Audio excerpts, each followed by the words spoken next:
Rain pounded against the windshield as I drove down a deserted highway, my headlights barely piercing through the torrential downpour. I was a solitary traveler, accustomed to nights like this, navigating strange roads in search of new experiences. As I saw a sign emerge from the darkness, "Welcome to Cottage City," a wave of relief washed over me. Shelter was near. I pressed on, hoping the town would offer some respite from the storm. I drove slowly through the quiet streets. The town felt almost frozen in time. One house caught my eye, a crumbling structure by the roadside, abandoned and eerie. The walls were spray, painted with words like "Keep Out, Demon," and "Don't Look Back." Wooden crosses were haphazardly nailed to the porch and gate, as if someone was trying to ward off something within. Curiosity got the better of me. I pulled over and stepped out into the rain, turning on my flashlight. I stood outside, the light catching the faded words, and when I shone the beam toward the house, I froze. In the upstairs window, a boy stood staring down at me. His face was pale, with dark circles under his red, swollen eyes, as if he hadn't slept in days. He didn't move, just gazed at me with an empty stare. I shivered and called out, "Hey, are you here alone, boy? Do you need help?" I mentioned that I was looking for a place to stay. The boy tilted his head, his expression unchanged, but his gaze seemed to pierce through me, questioning why I was there and suggesting I shouldn't be in this place. He began to speak. "Are you here to meet her?" It was an odd question, one that filled me with dread. I thought this place was abandoned. I asked why he was here alone and where she was. Then, inexplicably, he broke into a strange smile and told me, "Her? She's waiting for a replacement." His gaze shifted to something behind me, his expression turning to one of horror. A strong wind blew through, rattling the doors of the old house. Then suddenly, a hand touched me from behind. I turned around to see a creepy old man standing behind me with a lantern, his bewildered face wondering why I was standing in front of this abandoned house. I stammered, explaining that I was just a traveler, seeking shelter from the storm. I told him about the boy I had seen in the window, but he insisted that I must have imagined it, even though I knew what I had seen. I learned that the nearest hotel was still an hour's drive away, and he told me that if I wanted, I could stay overnight at his house. He made me feel strange, yet I accepted his invitation. It was hard to fathom that the boy I had seen in the abandoned house was just my imagination, but something told me this man knew more than he let on. The old man's house looked as ancient as its exterior. The furniture was old, the walls covered with dusty bookshelves and faded photographs. He led me to a seat by the fireplace. Finally, I mustered the courage to ask him about the house. He told me that many years ago, he moved here with his father. There weren't many children in the neighborhood, so he quickly made friends with a boy named Roland. Roland's family was large and boisterous, always filled with laughter. Roland's aunt, a warm woman, always had candy for the children, especially for him. But one day, she passed away suddenly. The whole family was grief-stricken, everyone except Roland. He didn't shed a single tear, didn't say a word. He just stood at her funeral, frozen and silent, his eyes vacant even as they lowered her into the ground. He had changed since that day, hardly going outside and spending hours alone in his room. Ronald was always in his room with his Ouija board. He used to say his aunt had taught him to use it, and Ronald would sit for hours trying to communicate with her. As he continued his story, I could almost visualize the events unfolding. Something had shifted in him that day, something dark and frightening. Then he continued telling me about what the boy had gone through since that day. Right after his aunt passed away, frightening things started happening in that house. At midnight, Roland's mother began hearing strange noises coming from his room at night, scratching sounds, like fingernails scraping the walls. Roland lay awake, eyes wide open, staring at something in the darkness. He felt a presence, something lurking beside his bed, watching him. Henry leaned forward. He told me how Roland had confided in his older friend, saying he felt eyes watching him every night as it stood at the edge of his bed, silent but terrifying. The next morning, Roland's mother checked his bed and found scratch marks on the mattress. And more than that, his mother found them on Roland's own skin.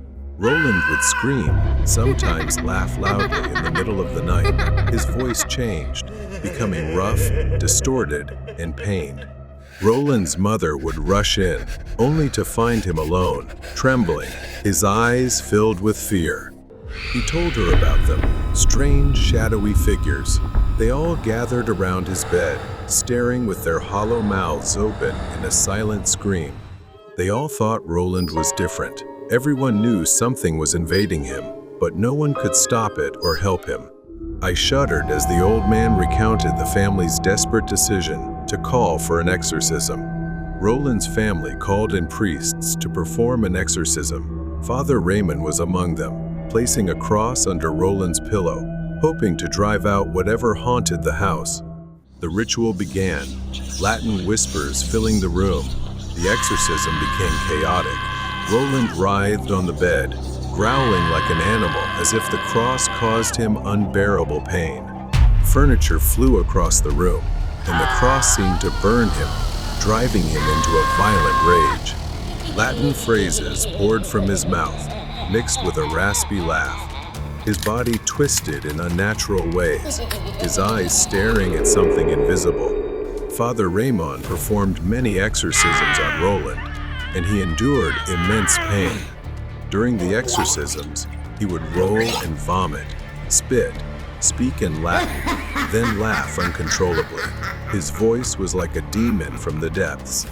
Once, during an exorcism, Roland suddenly broke free from the priest's grip and lunged at the metal bed frame. He swung it wildly, striking a priest's arm, forcing them to halt the exorcism. On the night of the final exorcism, words appeared on Roland's body as if someone invisible was carving them with a sharp knife. On the final night, 3 priests performed Roland's last exorcism, even witnessing his body levitating. When they recited the final incantation, Roland's body fell motionless onto the bed. Everyone believed he was cured. Roland's family moved away soon after, and no one ever saw him again. Neighbors avoided the house, cursing it. Some families even moved away due to strange occurrences. He told me that some believe Roland's spirit never left, that he's still trapped in that house. I shuddered, recalling the boy in the window grinning at me, his eyes dark and hollow. I told the old man what I'd seen.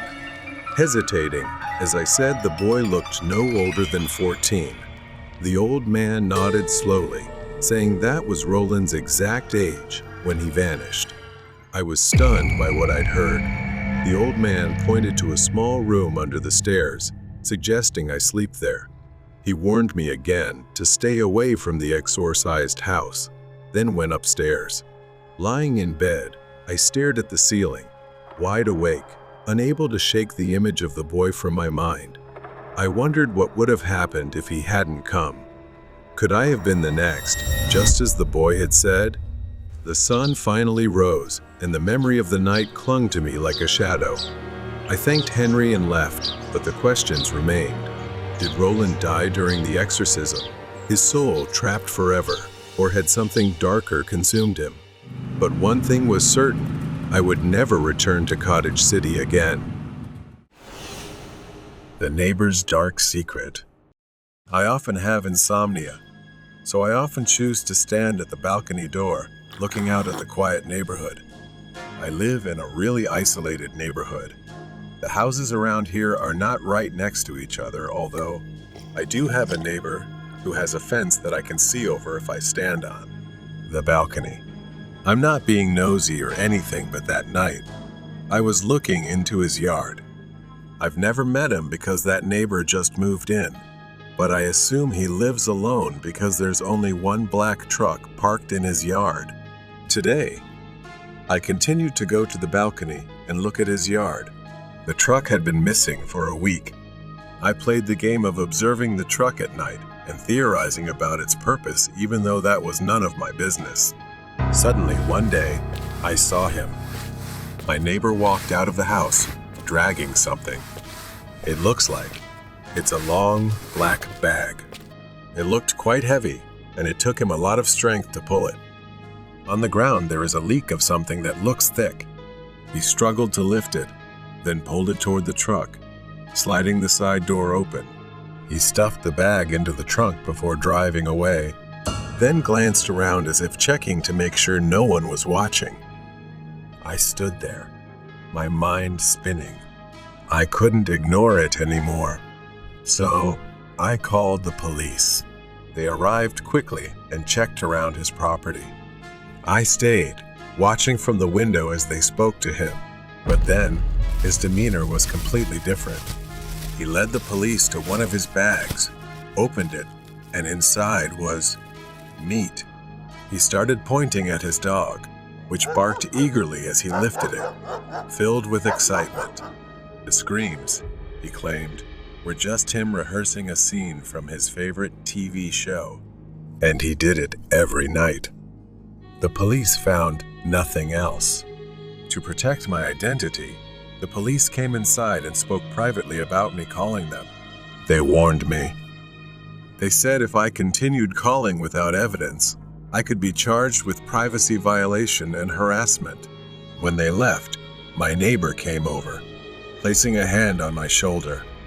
With a friendly smile, he said, "Let's not let little misunderstandings get out of hand, all right?"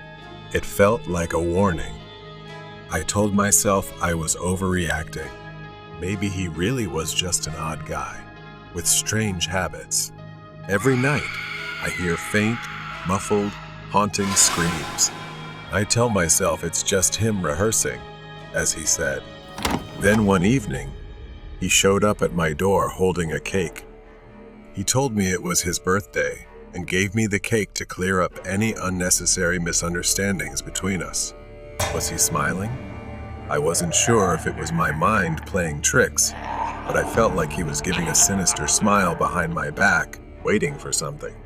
As I closed the door, a wave of fear came over me. I took the cake into the kitchen. I placed the cake on the table, not daring to eat it, and just stared at it for a while. I considered eating it, dismissing my paranoia, and slowly brought it to my mouth. But then, something like an instinct told me not to. I put it down, reminding myself to stay alert. Thinking of him preparing it, watching me, knowing I'd eat it. It was truly horrifying. I grabbed the cake, took it to the trash bin behind the house, and threw it away. I didn't care if I was being unreasonable. I'd rather be safe than sorry. Early the next morning, when I went out to take out the trash behind the house, something caught my eye. There, beside the trash bin, was a small mouse, dead. Its tiny body lay still, right next to where I had thrown the cake the night before. A thin trail of cake crumbs led from the cake to the mouse. The mouse had eaten the cake and died. His depravity was beyond imagining. The cake was not a gift, it was a warning. From that moment, I started watching. Every sound, every strange occurrence, every word from my neighbor. Now I knew he wasn't just a harmless eccentric. He was hiding something dark. Everything started again when I walked past my neighbor's house. My steps slowed as I glanced at his front door, catching sight of a hand pressed against the glass, moving frantically. The glass was old and foggy. I saw someone inside, exhaling and writing help on the dust-covered window. For a second, I turned away, rushing back home. I didn't want to know what was happening behind that door. Back in bed, I couldn't sleep. The image of that pleading face, the desperate scrawl on the window, kept replaying in my mind. The sounds, The black bag, the screams. If I reported this to the police, I knew he'd find a way to cover it up, like he always did. Without evidence, everything would be pointless. I needed a clear and specific plan. I decided to reach out to my friend. I met my friend at the local cafe and explained everything, detailing the strange events and horrific scenes. He looked at me, skeptical, but didn't dismiss it right away. We had known each other for so long, neither of us wanted to believe this was happening. Then he suggested gathering photo and video evidence using advanced technology to avoid detection. I had to do whatever it took to prove my words. Neither of us could imagine what we were about to do next. But I promised him that we would only collect evidence and leave quickly and discreetly. The next morning, I put on a plumber's uniform and a fake mustache, mentally preparing for my decision. I approached my neighbor's door, disguised as a plumber. He opened it, eyeing me strangely, scrutinizing. He glanced at my house, then back at me, asking, "Nick, is that you?" I froze for a moment. I began faking my voice, using a different tone to deceive him, explaining I was sent to check and fix the city's main water pipes. At first, he seemed suspicious and told me to wait a moment before closing the door. I stood outside, not knowing what he was doing inside, waiting and adjusting my glasses. But eventually, he acted friendly and allowed me inside. As I entered, the house was much tidier than I had expected, and nothing suggested he was a murderer. As I pretended to inspect the pipes under his kitchen sink, he stayed close, following me throughout the house. My every move was under his watch.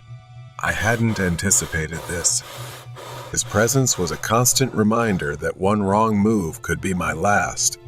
I racked my brain for a way to separate myself from him. Then, an idea struck. I asked him to let me check the pipes in the basement, explaining that I needed to inspect the pipes there, adding, "If you come with me, you'll need to be careful. A broken pipe could be very dangerous and make things worse." He hesitated, but finally, he allowed me to go down to the basement alone. I watched his shadow disappear into the darkness. I turned my attention to the house, moving quietly, looking through every corner, hoping to find something out of place. And then I saw it, an edge jutting out along a wall, as if something was being hidden. My fingers brushed along the edge, feeling the rough texture beneath my hand. With a gentle push, the panel creaked open, releasing a foul stench that made me nauseous. I hesitated. Well, would I pro? The smell was nearly unbearable, but curiosity overpowered my fear. I cautiously stepped closer, peering inside. There, in the dim light, I saw a long streak on the floor leading to black bundles that were oozing blood. Then I saw dozens of bodies, skeletal remains intertwined with decomposing corpses. Just as I was about to turn and escape, a cold hand gripped my shoulder. "Hello, my neighbor," a familiar voice whispered in my ear, full of malice. I felt the pressure of his grip tightening, but before I could react, he shoved me forward, standing in front of the door, blocking my only exit. His eyes showed satisfaction. I reached for my phone and pressed the emergency alarm button, just as my friend and I had planned beforehand. He quickly snatched the phone from my hand. Then there was a crackling sound as he crushed it underfoot. I realized I was truly trapped. The police stormed into the house unexpectedly. My friend, true to his word, had taken action when he received my emergency signal. He had told me beforehand that he would alert a trusted officer in case anything happened. The neighbor began to flee, but during the pursuit, he couldn't escape our plan. He was caught and couldn't deny the overwhelming evidence. When I handed over all the footage and he was taken into custody, I lay in the hospital thinking about what I'd been through.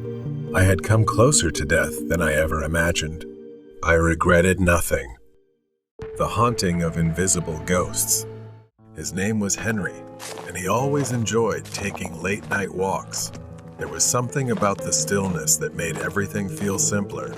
It had been this way for years, a nightly routine for him and his dog, Boss. Henry had been a welder for over 40 years. Now, he was living alone on this large farm. The house, too big for just one person, had felt empty ever since Maria, his wife, passed away. Henry's children had moved out long ago, and after cancer took his wife's life, it was just Henry, left alone with the memories. Tonight, after a long day, Henry decided to take a walk. The cool night air was refreshing, and his dog Boss trotted beside him, his nose sniffing the ground as if searching for something. As Henry made the loop around the house, something caught his eye, a flicker of movement in the second-story window. The bedroom window, the one that belonged to Maria. Henry stopped. For a moment, he thought he saw a shadow, something or someone moving inside. Henry's heart raced, not believing his eyes. He hadn't set foot in that room for years, let alone let anyone else in. Henry stared up at the window, unsure if his mind was playing tricks on him, but something wasn't right. Without hesitation, he rushed inside, Boss close behind, and stormed up the stairs 2 at a time. When Henry reached the bedroom, the door creaked open slowly. The room was empty, exactly as he had left it. Henry's eyes scanned the space, nothing out of place, no signs of anyone being there. Henry felt foolish for overreacting, but that unease, that creeping sensation, stayed with him. Something had been there, Henry was sure of it. The next night, Boss's low growl woke Henry from a deep sleep. He sat up, listening, straining to hear over the pounding in his ears. That's when he heard the creaking of floorboards. Henry's first instinct was to grab his rifle, and he moved into the hallway, raising the gun. A dark figure stood at the end of the hall. A woman, her face obscured by shadows, her hand stretched toward him, fingers unnaturally long. Another night passed. Henry came downstairs early in the morning, only to find the kitchen lights on. He remembered turning them off. Henry grew tense and started calling the police. They searched the entire house, even bringing in the K-9 unit, but nothing turned up. Henry could see it in their eyes. They didn't believe him, but he knew something was wrong. That was the last straw. The next night, Henry went back upstairs. He didn't know what compelled him to return, but when he opened the door, the sight nearly stopped his heart. Maria's clothes, which Henry had packed away after she died, were scattered across the floor. It was as if someone had pulled them out. Panic rose in his throat. Henry staggered back, and that's when he saw her. A figure stood in the doorway. A woman, but it wasn't Maria.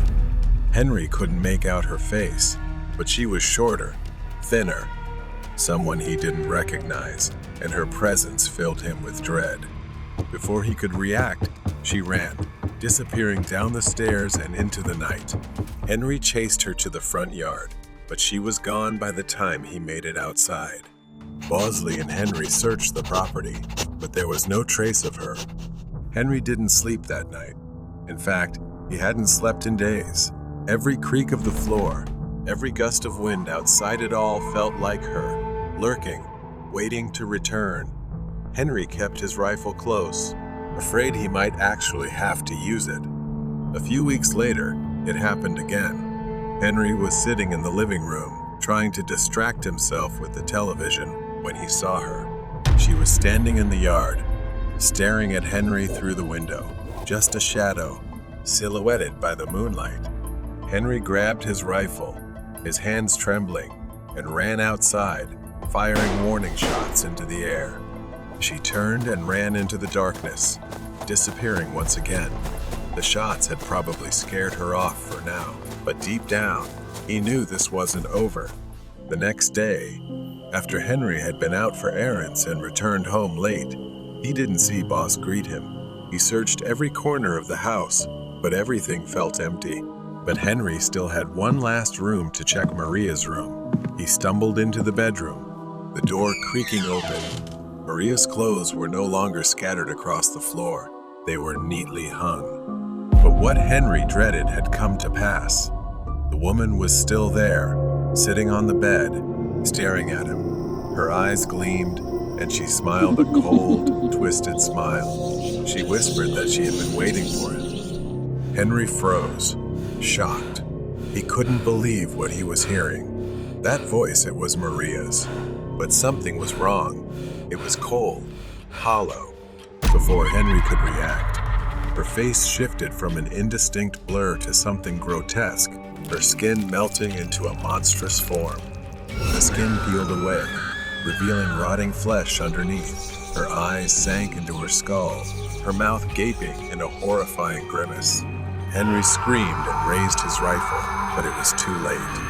She lunged at him, and as darkness engulfed him, her fingers seemed to scratch and penetrate his chest. The haunting of invisible ghosts.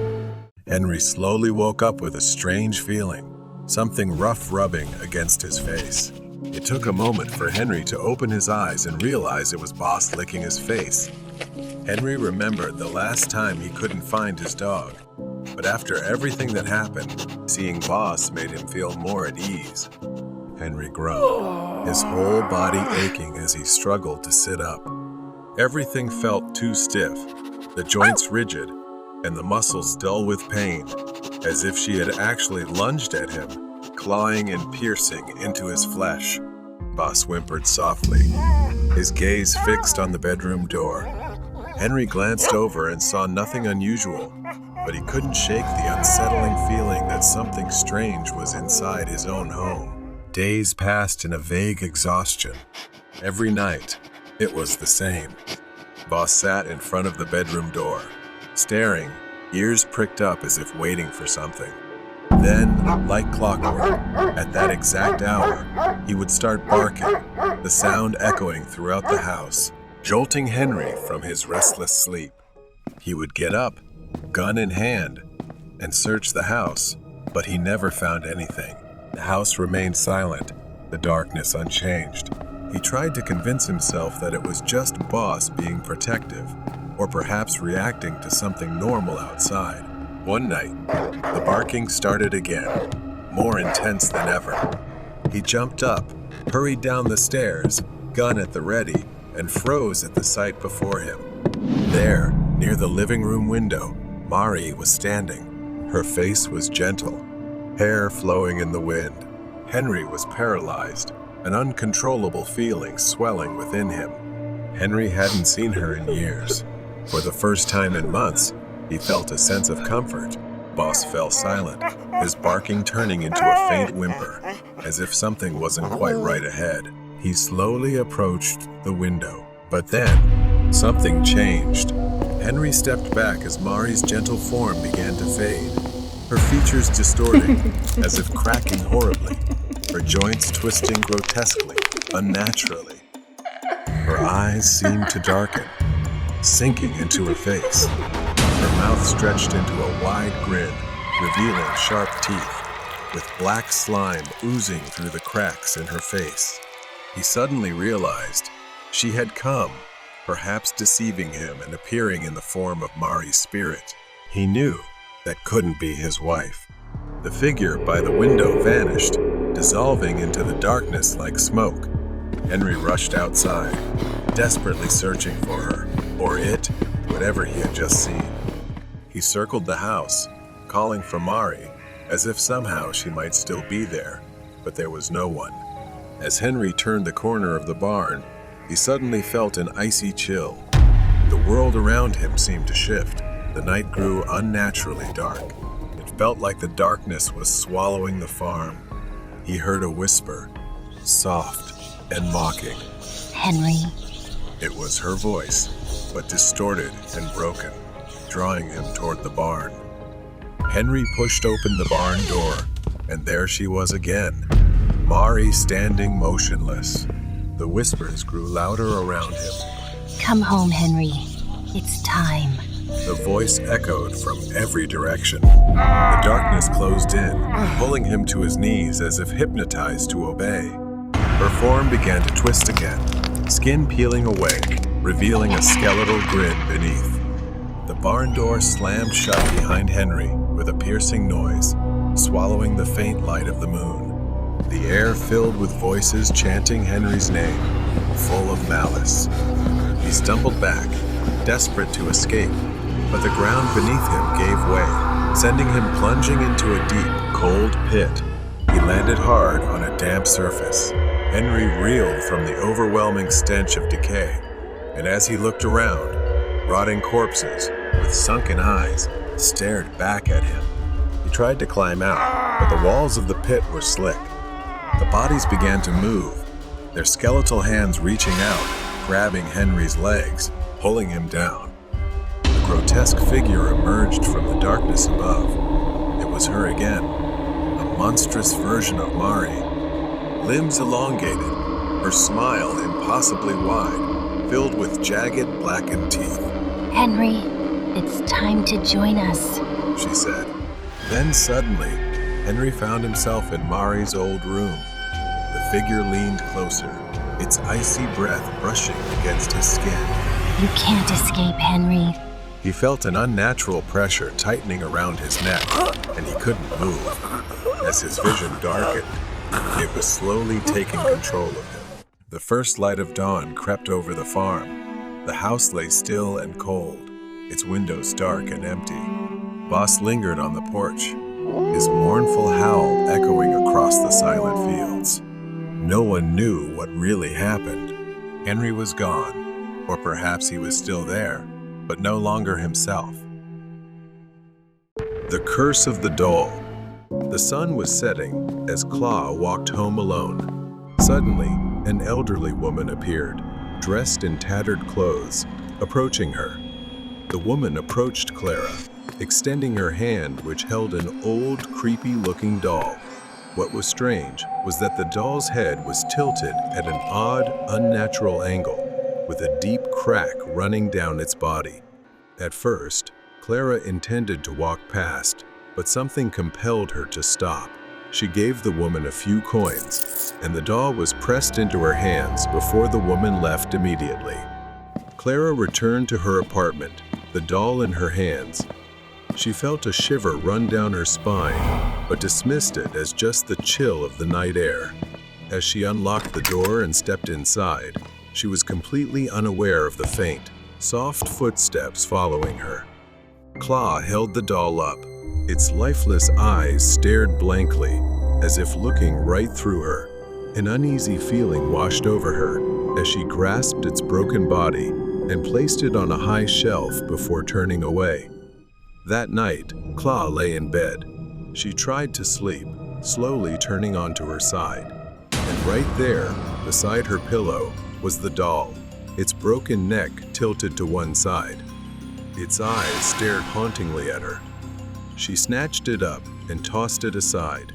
The next morning, before heading to work, Claw paid little mind to it. She picked it up, glanced at it for a moment, then temporarily set the doll on the sofa. However, when she returned that evening, she found the doll in an odd position. Unexplainably, it was sitting on her bed in her bedroom, even though Claw had closed the door beforehand. She was certain she had left it in the living room. Claw furrowed her brow, glancing around her apartment, but saw nothing out of the ordinary. But soon after, she began to notice that her doll seemed to be moving around the room. In the following days, these occurrences seemed to persist.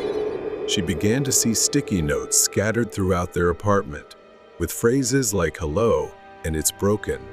These notes were written on leather paper, something they didn't even have in the house. One afternoon, while alone in the apartment, Claw heard a faint rustling sound, as if someone was moving inside. She froze, straining to listen. After a moment, she began searching the rooms but found no one. However, on the bedroom floor, she saw the doll lying face down, its neck broken at an odd angle. A sharp pain shot through her chest, and she glanced at her hand, horrified to see bloodied scratches. The streaks of blood ran down her palm, though she had no idea how they got there. She stared at the doll, feeling as though its lifeless eyes were mocking her. What she couldn't understand was that within 2 days, the scratches vanished as if they had never existed. That night, Clara lay in bed, nervous. She tried to close her eyes, but a faint whisper echoed throughout the room, growing louder and louder until she could clearly hear the words, "It's over." Suddenly, a pressure bore down on her, and her eyes flew open to find the doll just centimeters from her face. Its eyes locked onto hers. Claw gasped for breath. She sat up, but the doll had vanished. It remained on the shelf as if it had never moved. Days passed, and Claw became increasingly withdrawn, her face pale, eyes dim. The presence of the doll seemed to grow, draining her energy. In a final frenzy, Claw found a metal bin in a nearby alley and threw the doll into the fire. The fabric doll burned, and Claw looked away, believing it was all over, and went home. But when she returned, the doll, singed but seemingly unharmed, sat inexplicably in her room. She felt powerless and exhausted. She picked it up. Suddenly, she collapsed to the floor, a strange sensation washing over Claw, as if her soul was being pulled from her body, drained by the doll. The next morning, an old woman stood in an alley. In her hands, she tightly clutched the tilted doll. People passed by, avoiding looking, instinctively feeling uneasy before her presence. Then there was a girl whose expression was more curious than scared. Her eyes stared at the doll, a curious excitement flashing in her gaze. She walked over and held out the doll. "You seem to like it, don't you?" She held out her hand, almost reaching for it before she pushed it away like she always did. She was excited to have it. Letting go, she watched contentedly as her new victim clutched the doll. Seemingly unaware of the curse, she was welcoming. As the young girl turned away, the old woman's eyes followed her. That's right. She was born to do this. Hide and seek in an abandoned house. Today, I decided to ignore my parents' warnings and meet up with my friends to play hide and seek in the old abandoned house near the woods. I remember everything clearly: the musty air, the creaking floors, and the thrill that washed over me as we sneaked into the dilapidated building. Jack, Rian, Lexi, and I. We loved adventure and the adrenaline rush, but nothing could compare to the mystery of that house. The house was surrounded by barbed wire, with the gate tightly locked, but we found a small hole in the wall, hidden behind overgrown grass, just big enough for us to crawl through one by one. As soon as I stepped inside, I felt something was off, but I couldn't pinpoint what it was. We decided to play hide and seek. It was my turn to seek, so I closed my eyes and started counting.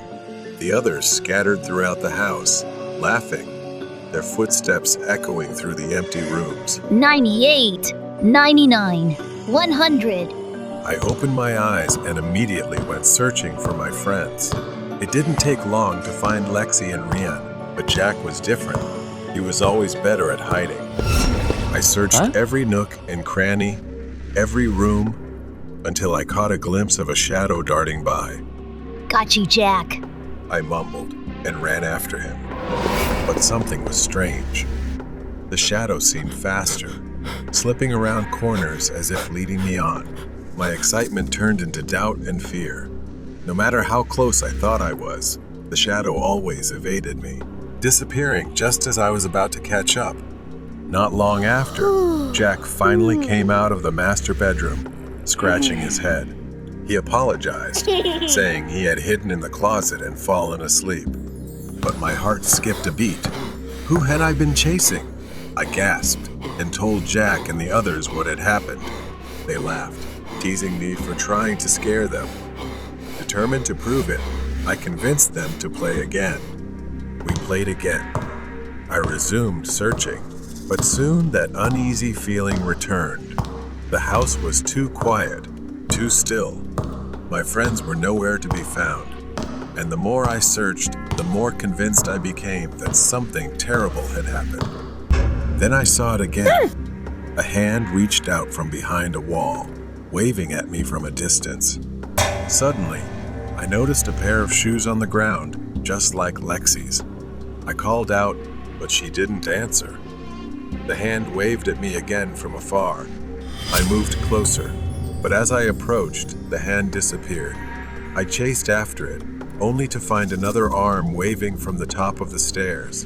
No matter how fast I ran, I couldn't find anyone. Then I saw a face that looked like Rian's in the window. He stood still, staring at me with wide, terrified eyes. I knew something was wrong.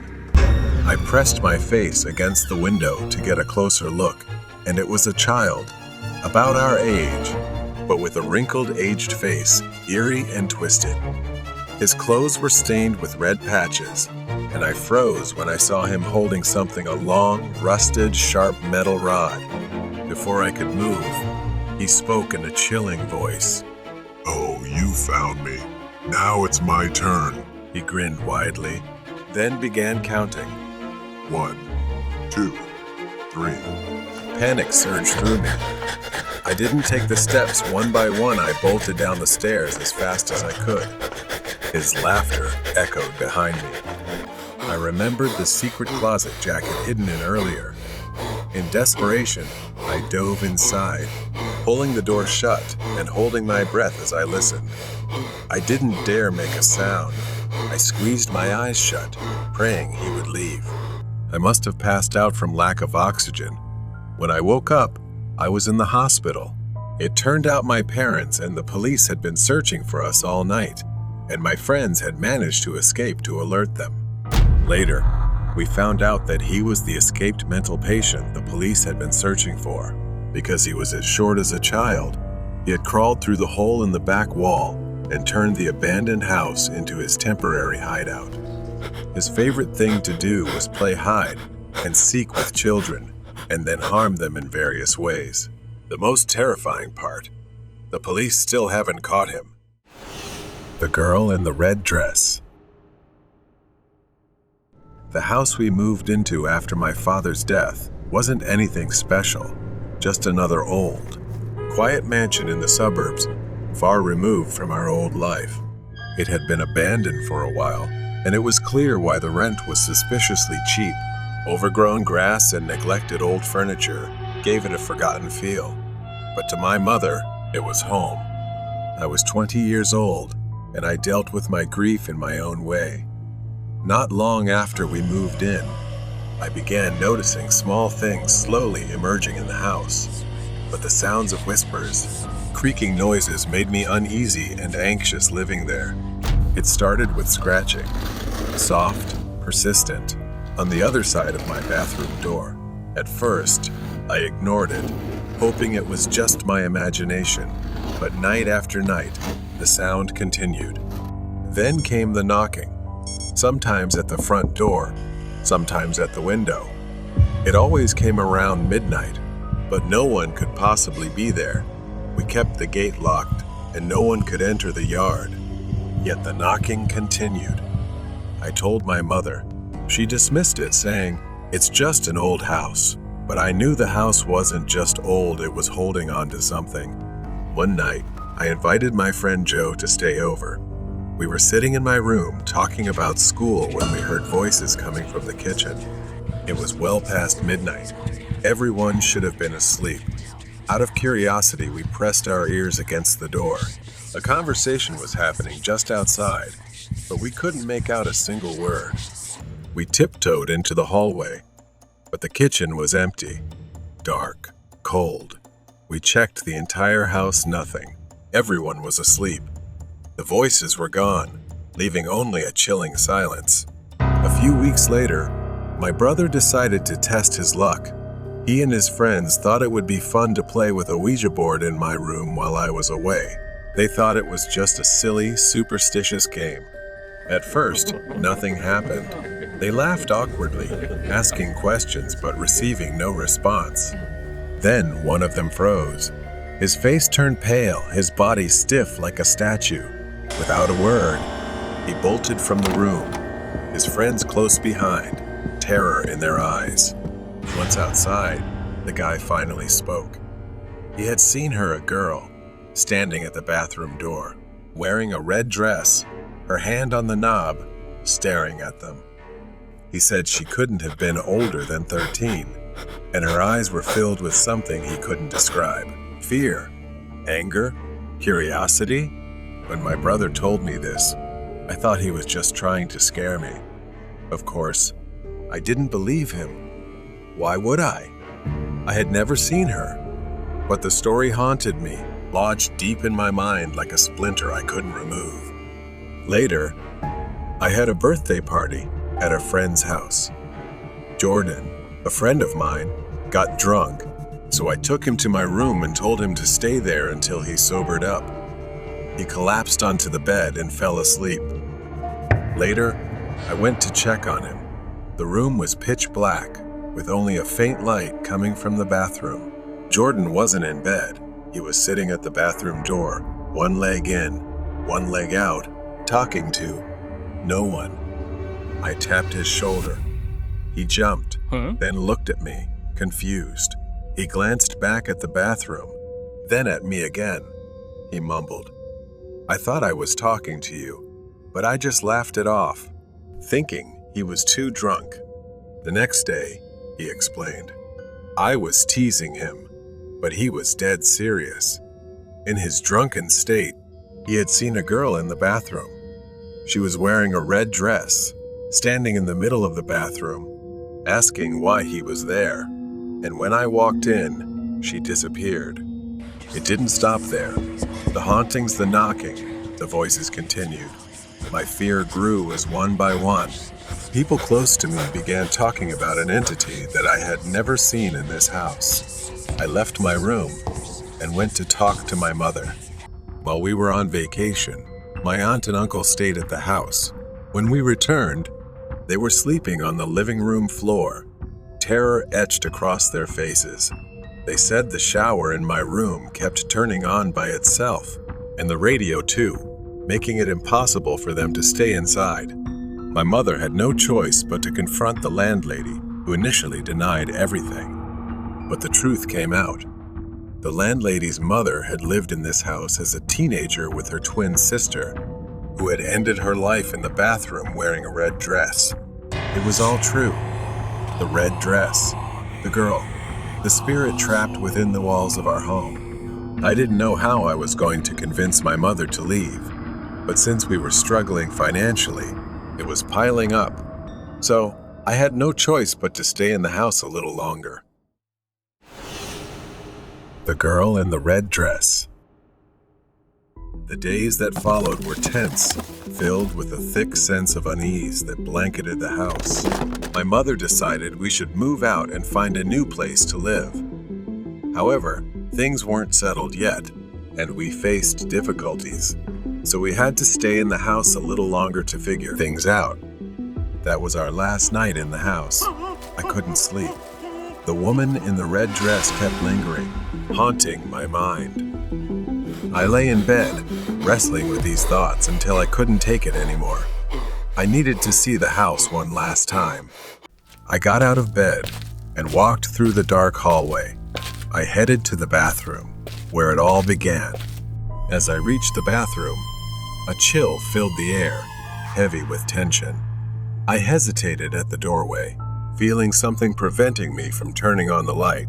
I stepped inside, the cold tiles pressing against my feet, and then I felt another presence in the room. Fear gripped me tightly. Her presence was so strong, I could feel her breath on the back of my neck. I didn't dare turn around, didn't dare move. As I stood in the darkness of the bathroom, a cold hand rested on my shoulder, and a flood of images of the girl in the red dress filled my mind. It was as if she was showing me her story. Buried for decades, the girl, now known to me as Maria, had lived in this house long ago. She was intelligent and talented, but her life was full of suffering because her twin sister was always more favored for her beauty. Everything about Maria seemed overshadowed by her sister. As the years passed, she felt trapped in her own home, living in her sister's shadow, who seemed to have everything Maria longed for. The breaking point came when her sister fell in love with a man. They planned to marry, with their parents' blessing. But Maria, who had quietly loved the same man, was devastated. Even her own chance at happiness was taken from her. Unable to bear the pain, Maria spent much of her time in the small bathroom. It became her sanctuary, the only place where she could escape the suffocating presence of her sister, and the life she felt was never meant for her. One night, overwhelmed by sorrow and loneliness, she made a tragic decision. She thought that leaving this world would make things better, and she ended her life in that very bathroom. Her sister, consumed by guilt, left the house in grief, but Maria's spirit remained bound to the house, trapped in the place where she had taken her own life. As the images faded, I understood the profound despair of Maria. Her spirit had lingered all these years, waiting for someone to recognize her pain. But now, as I stood there in the bathroom, I felt a strange connection with her. The sorrow that had once filled the room was replaced with an intense urge to help her find peace. I whispered, trembling, calling Maria's name. I told her, "I understand what you've been through. You don't deserve to be so alone. I'll leave, and you don't need to stay here anymore. It's time to let go and find peace." In that moment, the cold hand on my shoulder lifted. The oppressive air slowly began to ease. For the first time since we moved in, it felt as if the house itself had released its hold on her after all this time. That night, I slept in my bed without fear, no knocking, scratching, or voices. Everything had disappeared. Perhaps she had finally left, freeing herself from the chains she had once forged. The next morning, as we packed the last of our belongings into the car, I looked back at the house one last time. The sun shone brightly, casting a warm glow over the old, stately mansion. As we drove away, I felt that Maria had found the peace she longed for. The house was just a house now, no longer haunted by the sorrow of the past. And though I know I will never return, I will always remember Maria, the poor girl in the red dress, who finally found the freedom she had been denied in life. The ghost of a mother in the forest. I was never someone who truly believed in ghosts. I always thought they were just products of imagination, created to explain the unexplainable. But everything changed when I was in that cursed forest. It was supposed to be a normal overnight trip, and quite an easy one. The locals whispered about the forest being haunted, but I didn't pay much attention to that. The road was rough, and the darkness grew thicker as I drove deeper into the forest. My headlights barely cut through the fog, so I had to be more careful. Then suddenly, she appeared. An old woman stood in the middle of the road, hunched over, her eyes fixed on me as I stopped. I honked, but she didn't seem to hear, so I opened the door and shouted for her to move so I could pass. She didn't react at all. Instead, she slowly turned, looked straight at me, and asked, "Have you seen my daughter?" She kept asking, her voice growing more desperate. Then suddenly walked away, sobbing, leaving me confused and shaking. In my mind, I tried to dismiss the encounter with the woman as I continued my journey, but her words kept echoing in my head, gnawing at my sanity. When I finally made it out of the forest at dawn, I stopped at a small grocery store. The shopkeeper was kind, and I chatted with him for a while. But as I looked out the window, I saw her again, standing at the edge of the forest, staring at me. Fear started to creep in, and that's when the shopkeeper told me about her. He said that she had lost her mind after a tragic accident and now wanders the forest, searching for her long-lost daughter. I dismissed the story again, thinking it was just a coincidence. That night, as I drove back through the forest, the rain started pouring down heavily, making the road more dangerous. But I kept going, just wanting to get out of there as quickly as possible. Then, through the rain, I saw another woman. But this time, she wasn't alone, and in her arms was a child who looked frail, almost lifeless. I intended to drive past. I hesitated, but my conscience wouldn't let me. I stopped and asked if they needed a ride. She looked pale, like she'd been out in the rain for too long. She nodded gratefully and climbed into my car with the child in her arms. I handed them a towel to dry off, and then she directed me to a hospital. When we arrived, she quietly thanked me before heading into the building. I sighed with relief, but as I was about to leave, I noticed something in the back of the car. It was the black umbrella she had been carrying.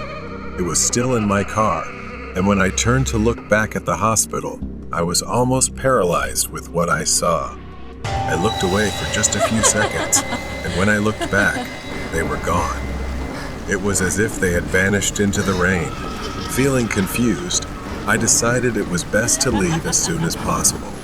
As I neared home, the rain was still pouring, and the parking lot was quite far from my house, so I had to use the black umbrella left in my truck.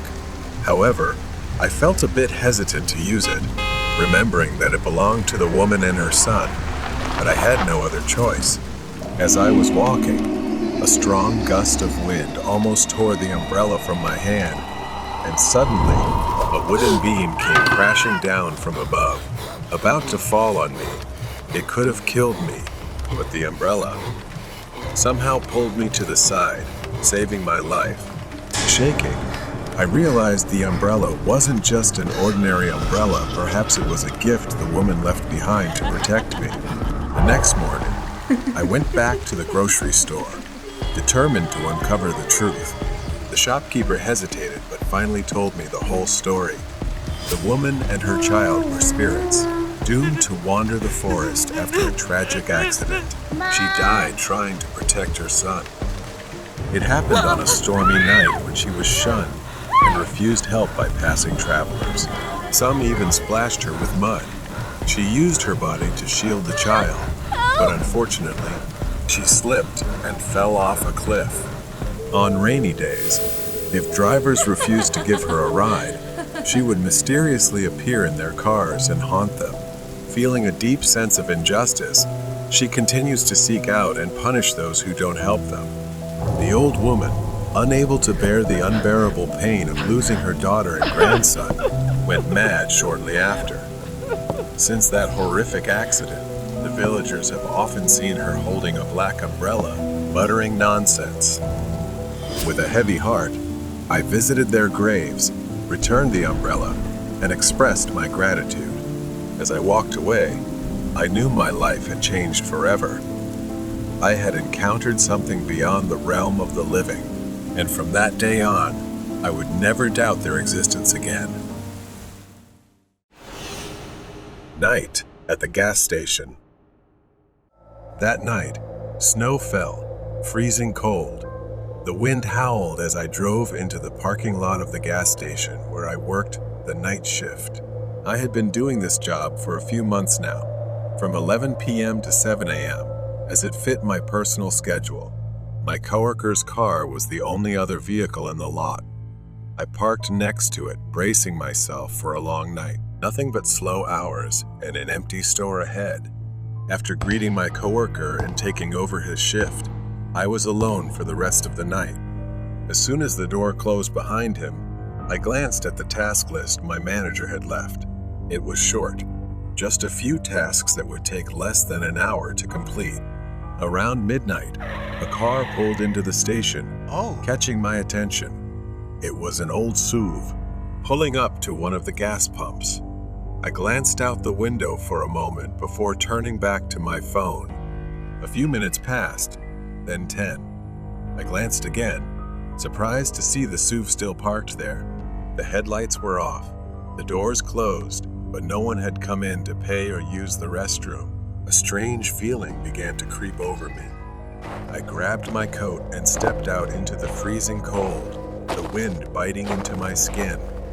The snow crunched beneath my boots as I walked toward the SUV. I peered through the window, calling out, "Hello? Is anyone in there?" But from what I could see through the frosted glass, the car was empty. A chill ran down my spine, not from the cold, but from the growing unease. There was no one in the SUV. But why would someone leave a car parked there, engine off, in freezing temperatures like this? I glanced down and noticed something strange. Footprints in the snow. They led away from the car, but not toward the front of the station. Instead, they extend toward the corner of the gas station. It was too cold for someone to just walk off and disappear like that. I hurried back inside to warm up. Once inside, I turned on the small heater next to the counter. Then a loud noise came from the back of the building. I turned around, looking through the rows of shelves in the station. Empty, nothing there. Slowly, I started walking toward the noise coming from the back of the gas station. There on the floor were small puddles of dirty water, the kind that could only come from melted snow. I followed the trail, leading me to the storage room in the back. I stopped at the door, and in the dim light of the storage room, I saw a figure half hidden among the shelves. He was standing there, tall, broad-shouldered, with a scruffy beard that gave him a disheveled, intimidating look. He was staring right at me. I stood frozen, trembling. My mind raced, trying to process what I was seeing. Who was he? How did he get in? Then he moved slightly, stepping forward. Instinctively, I backed away, my hands trembling as I reached for anything to defend myself with. My fingers touched a metal crowbar leaning against the wall. I gripped it tightly. I stammered, my voice barely a whisper. "Who are you?" But he didn't answer. As I raised the crowbar, the cold metal felt heavy in my hand. I warned him, telling him to back off or I'd call the police. He took another step forward. I screamed louder in desperation, "I'm warning you." I swung the crowbar through the air. He staggered back, slipping on the wet floor. He groaned, clutching his leg as if he twisted it in pain. The opportunity was there, and I didn't miss it. I bolted back to the front of the store. I ran to the counter, my hands shaking uncontrollably as I picked up the store phone and whispered to 911 for help. Every second felt like an hour as I waited. My eyes locked on the storage room door. When the police arrived, I pointed them to the back. 2 officers cautiously entered, flashlights raised as they swept the storage room. I expected to hear them shout out, telling me they'd found him, but instead, they emerged with puzzled looks on their faces. They found wet footprints leading out the back door, disappearing into the snow-covered forest behind the gas station. They followed the trail, but the vast, dark expanse seemed to swallow everything. He had vanished, leaving only a mystery. The SUV had been towed away. I still work the night shift, but every time I hear a noise from the back or see a car pull into the station, I get more cautious. He could be out there, watching, waiting. But one thing is certain, I was lucky to survive that night. Night at the gas station. The return. The memory of that snowy night still lingers in my mind. It's been over 2 weeks, and the police are still searching for him. Since then, unease has stayed with me. I've become more cautious, more aware of every detail. I thought it was over, but I was wrong. Light snow fell tonight, and the parking lot was empty. No cars, no customers, only the constant hum of the station lights and the heater struggling to keep the cold at bay. I gazed out the window, just like I had every night since then. I decided to keep busy with the small tasks my manager had left me. Stocking shelves, wiping the counter, anything to keep my mind occupied. As I bent down to organize some snacks, I heard it. A soft creaking sound from the back. It was the same sound I had heard that night, the one that led me to the storage room. I stood up slowly, waiting, listening for more. I told myself it was nothing, but I couldn't shake the feeling that I was being watched. Just as I began to relax, headlights swept across the parking lot. A car slowly pulled in. It was the same type of SUV again. I froze, watching it stop near the gas pump. I grabbed my coat, knowing I couldn't avoid this. A feeling of dread crept over me as if everything was about to happen again. I stepped outside, the cold wind biting my face as I approached the SUV. I cautiously peered inside. This time, there was someone inside. A man wearing a thick coat, his face partially obscured by a knit hat. I asked, "Do you need help?" The man didn't respond right away. He slowly turned his head, his movements deliberate. Then he spoke in a low, raspy voice. "I am here for what I left behind." Before I could respond, he opened the car door and stepped out. He was tall and moved toward me, and instinctively, I took a step back. I ran inside, slamming the door shut. My fingers fumbled for my phone to call the police. I gasped as I told them, "He's back. The man from before. Please send help." I glanced around, looking for the crowbar I had used before. It was leaning against the wall near the counter. I grabbed it tightly as I heard the man approach the entrance. The door rattled as he tried the handle, but it was locked. Then I heard him move toward the back door. I crept toward the storage room. The back door was still shut, but I knew he was out there. I could hear him moving, his footsteps crunching in the snow. Suddenly, the door handle began to shake. I backed away, gripping the crowbar. The door creaked open slowly, letting in a rush of cold air. I could see his silhouette. It was still him. The scruffy beard, the broad shoulders. His eyes fixed on me, wild and crazed. This time, I didn't wait. I swung the crowbar. He ducked, barely dodging the blow. I swung again, and this time, I hit his arm. He groaned in pain, staggering back, but he didn't fall. Instead, he lunged at me, grabbing the crowbar with a force I didn't expect. The metal slipped from my hands and fell to the ground. I stumbled back. Then I saw my chance the exit, and I ran as fast as I could toward it. I ran outside, the snow crunching beneath my boots. I could hear him behind me. I sprinted toward the forest, needing to get away from him. Branches whipped against my face as I rushed into the woods, the cold biting into my skin, causing sharp pain. I tripped. My foot caught in a tree root hidden beneath the snow. It sapped all the strength out of me. I tried to get up, but before I could move, I felt his hand grab my ankle, pulling me back. I kicked out, sending him staggering with a cry of pain. I got up and kept running toward the edge of the woods. In the distance, I saw the flashing lights of a police car. I collapsed into their arms, gasping for breath, pointing toward the forest. "He's still in there." At that moment, he came running out of the woods as the police closed in. For a split second, the crazed smile on his face vanished. He turned to run, but it was too late. The police were right in front of him. He thrashed and squirmed violently as they wrestled him to the ground and cuffed him. The SUV had been towed away, and the man was gone, but the unease remained.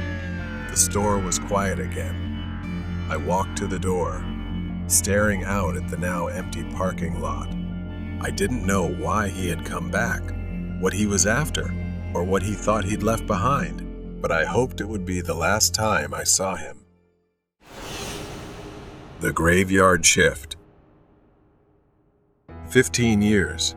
That's how long I've been working the night shift at this cemetery.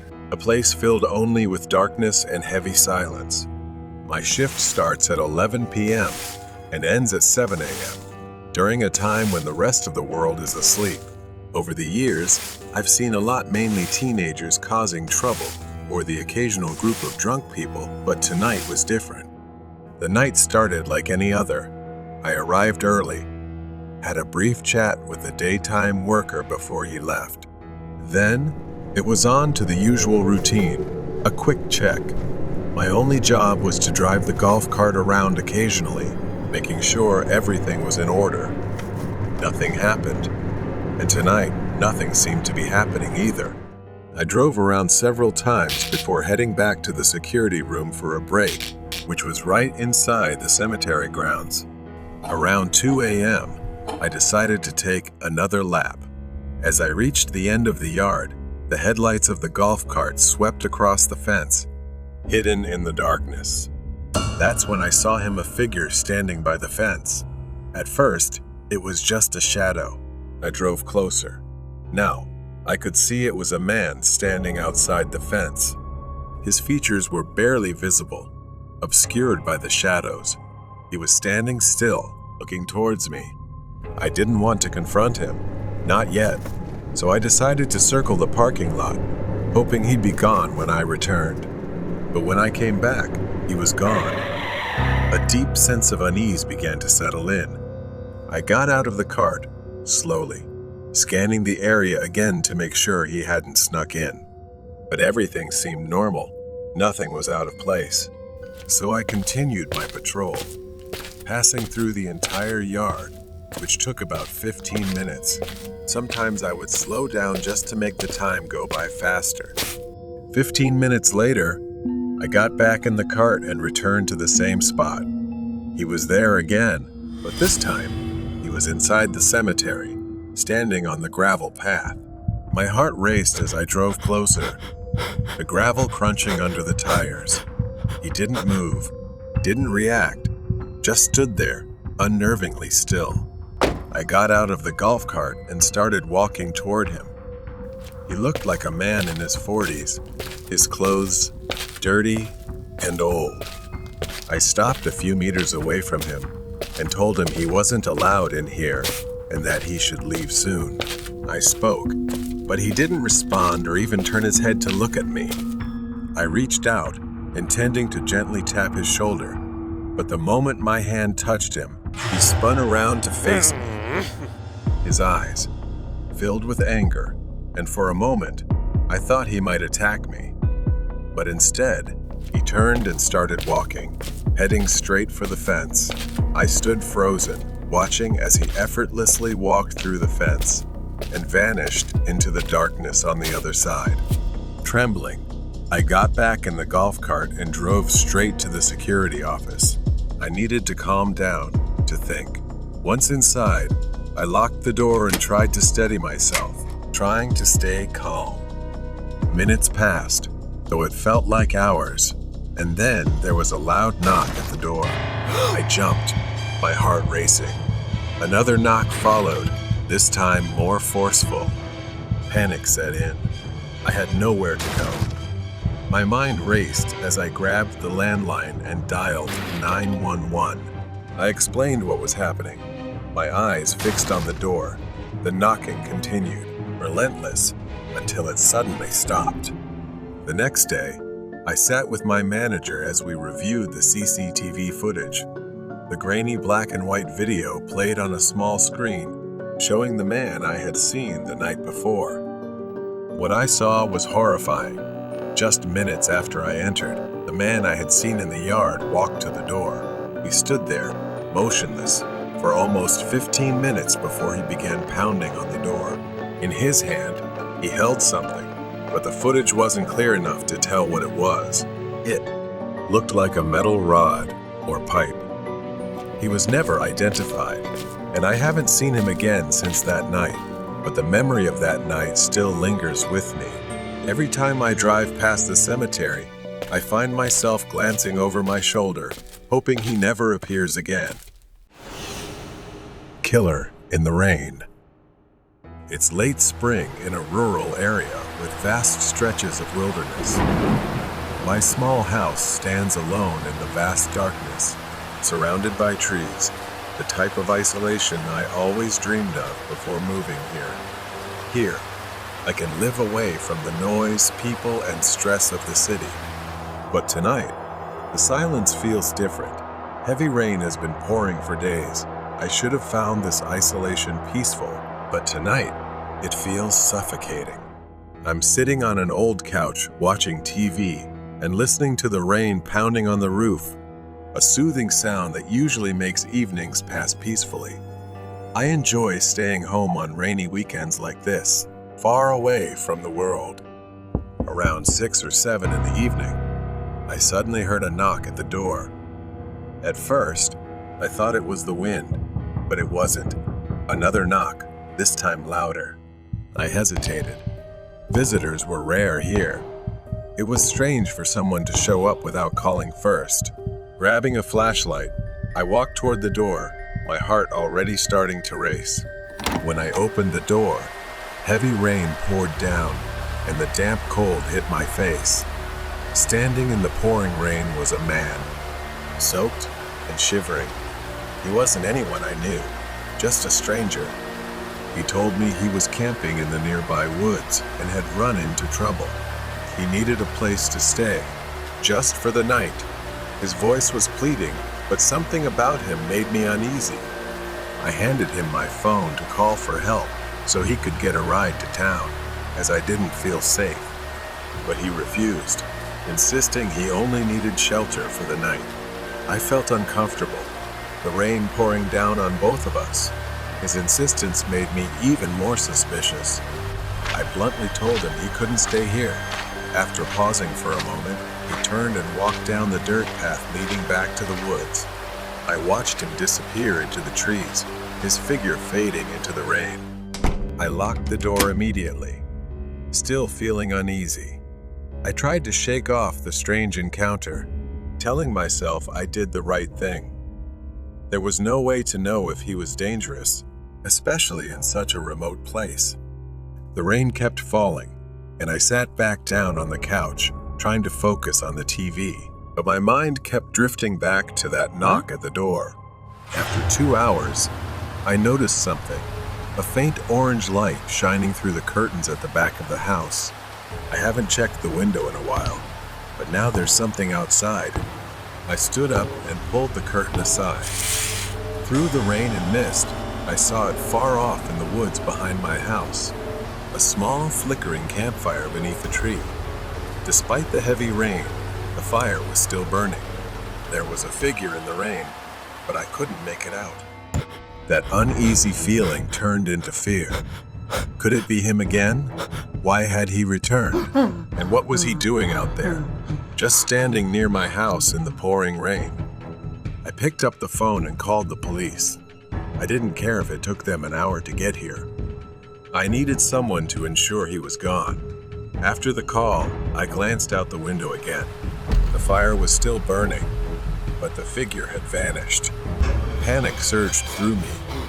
I rushed to the front window and saw him, the man from earlier, walking by with a rifle slung over his shoulder. He was heading toward the house, toward me.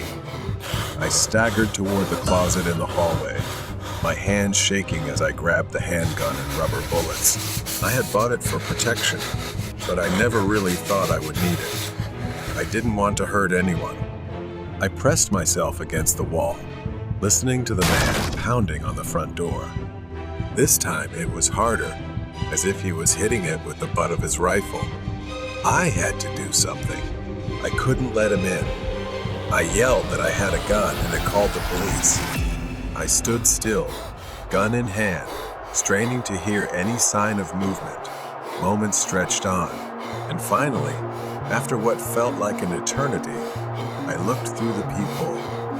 The porch was empty. I cautiously stepped outside, gun still in hand, immediately drenched by the rain. I saw large footprints, caked in mud. He was probably gone, at least for now. About an hour later, the police arrived and searched the area with flashlights. When they got to the campfire, They found something I hadn't expected. A rough canvas bag, half buried in the mud, covered in wet earth. They dug it up and opened it. Inside they found knives, zip ties, gloves, and rope. They told me it was likely a burglary kit, or worse. I never saw him again after that night. The police haven't found him yet. But they told me to be careful, to stay vigilant. Whoever he was, he had plans to come back, maybe even to kill me. Killer in the rain. It's been half a year since that night. The memory of that encounter still haunts me. I thought time would ease the anxiety, that the man would fade from my mind just like he disappeared in the rain. But as the months passed, the fear grew more intense. What if he came back? Tonight, as the sun set, the rain returned, pouring heavily, just like that day. I was sitting in my usual spot on the sofa, watching TV despite my efforts. My attention wasn't on the screen. I kept glancing at the window all evening, unable to shake the feeling that someone was out there, watching me. Suddenly, there was a knock at the door. The sound cut through the rain, and my heart skipped a beat. Could it be happening again? I cautiously opened the door, but this time I was prepared. My hand resting on the pistol I had placed in the nearby drawer, ready for a moment like this. The porch was empty, except for the relentless sound of rain hitting the ground. But just as I was about to close the door, I noticed something. Footprints.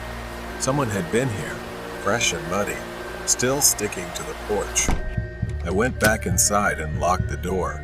I grabbed my phone and called the police, explaining that I thought it was the same man who had tried to harm me years ago, and he was back.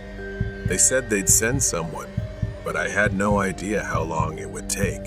For now, I was on my own. The rain continued, growing heavier by the minute, the wind picking up as well. I paced the living room, glancing out the window every so often. That's when I saw a flash of light deep in the woods. I realized I couldn't wait for the police to arrive. I had to confront him before he made his move. Panic welled up inside me, but this time, I reminded myself not to lose my composure. I grabbed a flashlight and my pistol, threw on a jacket, and headed out the back door. The rain drenched me the moment I stepped outside. I followed the flickering light deep into the woods.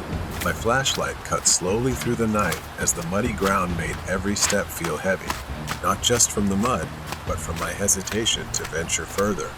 I continued on.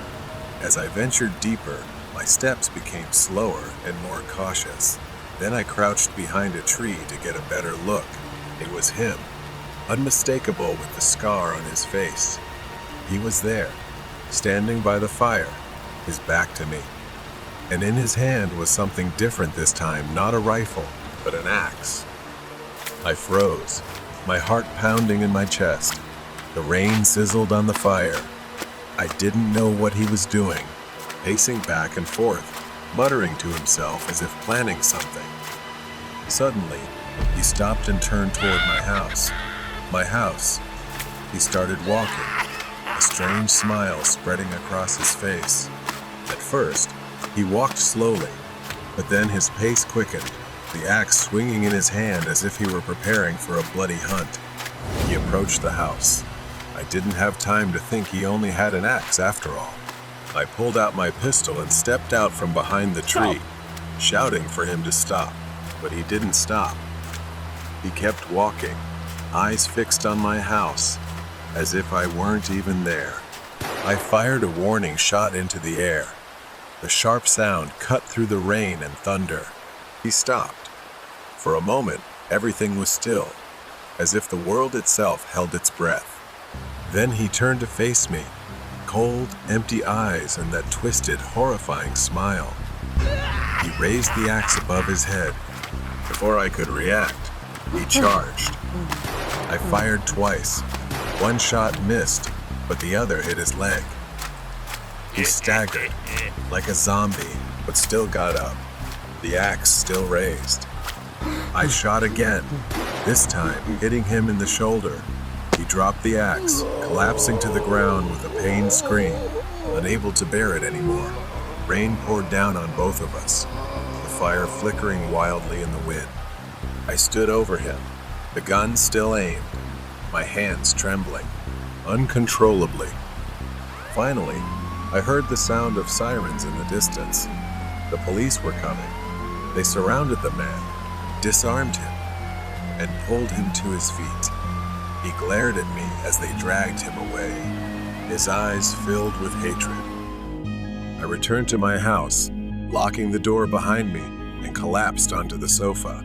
The rain continued outside, but it no longer felt suffocating. For the first time in a long while, I finally felt truly safe. Horrible night train ride. It was a cold autumn evening, and the train station was nearly deserted. The dim streetlights flickered in the distance as I hurried through the empty streets. I had walked for 30 minutes from my university and was about to catch the 9 p.m. train. I ran to the platform just in time as the train stopped in front of me. I stepped inside, glancing at the empty train cars. It was always quiet at this hour of the night, with only a few passengers. I found an empty seat by the window and sat down. I opened my notebook to review my lecture notes. The train gently rumbled as it pulled away from the station. The rhythmic clattering of the wheels on the tracks was soothing, almost enough to drown out the unease gnawing at me. I looked around the train car and was surprised to see another passenger. A girl was sitting a few rows away, her head bowed, her face hidden by long, dark hair. I hadn't noticed her when I first boarded. She didn't move, just sat there, completely still. Something about her posture made me uneasy. She was hunched over as if staring intently at something at her feet, but I couldn't see what. I tried to focus on my notes, but my mind kept drifting back to her. She had been sitting still for a long time. The longer I sat there, the more uneasy I felt. Suddenly, I heard a faint rustling sound. I looked up. She was no longer in her seat. Now she was right in front of me. I found it strange because I hadn't seen her move at all. A moment ago, she had been several rows away, and now here she was, her pale face directly in front of me. Her skin was almost ghostly white, and her eyes were wide, black, and empty, staring at me without blinking. Then she smiled, a smile that made me jump in fear. She began to speak, her voice soft, whispery, and strange. She greeted me and introduced herself as Jan. She then asked for my name. For a moment, my throat went dry, and I couldn't speak. I hesitated, stammering my name. Her smile grew wider, and she tilted her head slightly as if studying me. Nice to meet you, T. Her eyes never blinked, just stared straight into me. I felt a bit uncomfortable, but I tried to remain calm. I told myself she was just a strange student, maybe someone a little socially awkward. After an awkward silence, she finally spoke. She asked me if I had noticed anything strange and why this train was so empty. Then, with a curious tone, she asked if I had heard the rumors. My heart skipped a beat. She leaned closer, whispering, People have gone missing on this train. Everyone at school knows about it. That's why I usually don't take this train. But tonight, I had no choice. Her words sent chills down my spine. I hadn't heard any rumors, but the way she said it, the intensity in her eyes, it gave me goosebumps. I forced a smile, trying to break the tension. I had never heard that story before. I glanced around the empty train car. The train kept moving, the world outside darkening. Suddenly, Jan's expression changed. She froze, her eyes wide as she whispered, trembling, asking if I could hear something. I frowned, straining my ears to listen. I listened harder, but all I could hear was the sound of the train on the tracks and the engine. Her eyes were fixed on the window, her face creased with fear. It's getting louder. she said. Listen carefully. I just wanted to ignore her, to dismiss whatever she was saying. Then, I saw it. A shadowy figure, flickering in and out of view, running alongside the train, its limbs long and distorted. It moved unnaturally fast. I asked what it was, but she didn't answer, her face pale with fear. She whispered, It's coming. The train shook. The lights flickered for a moment. I jumped, gripping the edge of my seat. The lights flickered again, and when they came back on, Jan was gone. I blinked, my mind reeling. How could she have disappeared like that? I stood up, looking around the car, but there was no sign of her. The train began to slow down. The door slid open, and a thick darkness enveloped me. I couldn't see anything. My heart pounded in my chest as I backed away, my breath visible in the cold air. And then I felt it, a cold hand gripping my shoulder. Horrible night train ride. From behind, I felt an icy hand gripping tightly on my shoulder. I froze, my breath catching in my throat as the cold fingers tightened. Slowly, I turned my head, but there was no one there. I staggered back out of the compartment, my body shaking as I looked around frantically. The train was still there, silent and motionless on the tracks. I don't know where I am. The only light comes from the flickering light of the train window. I started walking along the length of the train, hoping to find some clue about where we had stopped. My footsteps crunched heavily on the gravel. Then, I heard a faint rustling noise behind me. Instinct told me to run, but I didn't know where to go. My only option was to go back inside. I couldn't stay out here, but the thought of stepping back into that strange train filled me with fear. Still, I had no other choice. Stepping inside, the air felt heavier, more stifling than before. The dim lights flickered weakly, casting shadows over the empty seats. In the distance, near the end of the train car, there was a figure sitting motionless, head bowed, just like the girl Jan I had met. I knew I shouldn't approach, but my legs moved on their own, carrying me toward her. I called out, my voice trembling, Jan? I stopped a few feet away, staring at the figure. Her hair hung limply over her face, wet and dripping, as if she had just emerged from a pool of water. I stepped closer, intending to touch her, calling Jan again. She didn't respond. Then, she finally moved. She slowly turned her head toward me, her movements unnaturally stiff, jerking like a robot. My breath caught in my throat as her face came into view.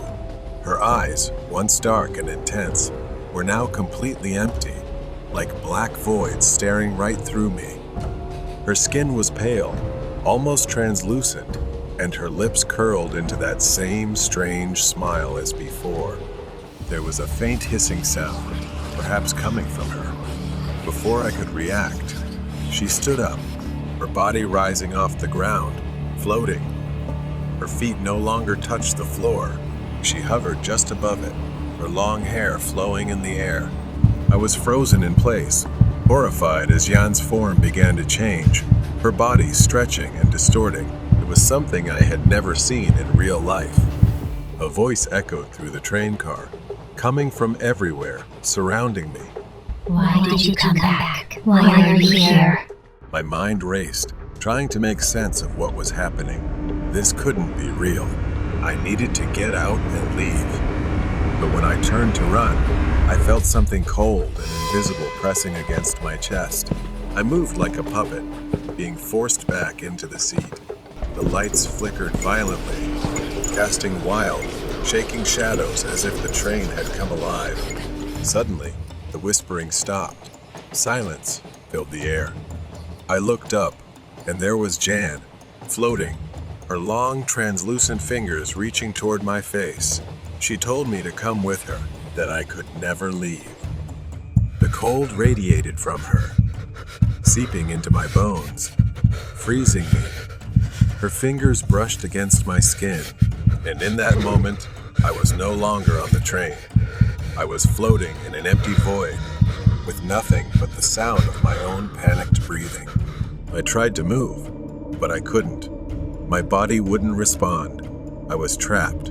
Then, from the darkness, I saw them other figures, floating, drifting. Their forms were distorted, their faces obscured, and their eyes were empty. I couldn't breathe. Was this what happened to the missing passengers? Had they been brought here, into this void, to become part of this nightmare? And was I next? Suddenly, with a violent jerk, I was thrown back into reality.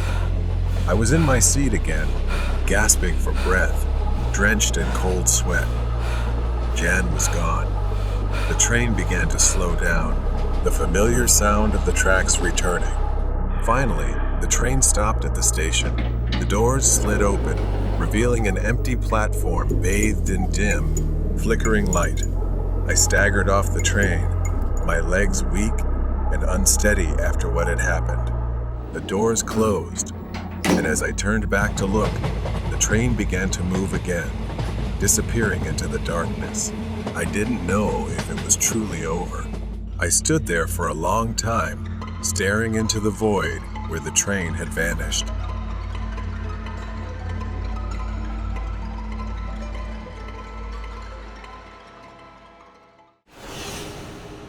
The Clown in the Tree.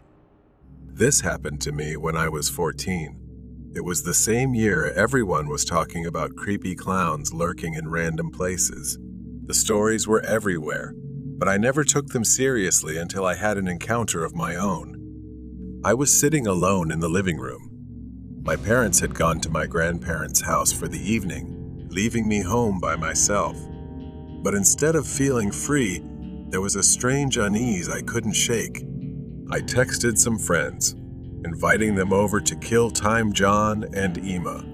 We played video games for a while, but after a few hours, we got bored. John had an idea. He said, "Let's go into the woods." There was a forest right behind my house that we usually avoided, especially at night. But it was still light out, and with nothing else to do, I agreed. We gathered ourselves and headed out.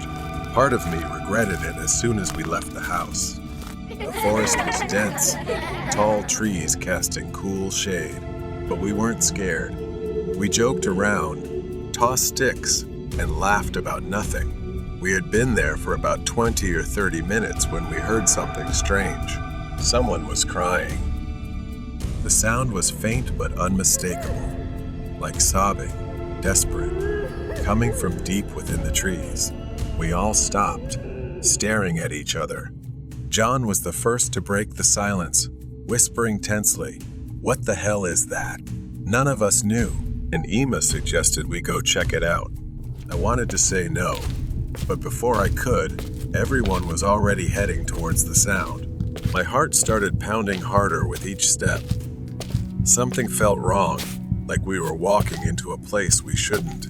As we got closer, we saw a figure slumped on a large branch of an old tree. It was a man, dressed as a clown. His outfit was white with black polka dots, but it was stained and torn. He wore a black wig, but it was messy, and his makeup was smeared by what looked like tears. He just sat there, quietly crying. John, being the idiot he was, yelled, "Hey, you idiot! Why are you crying up there?" A chill ran down my spine, and I instantly turned to John, telling him to shut up. But it was too late.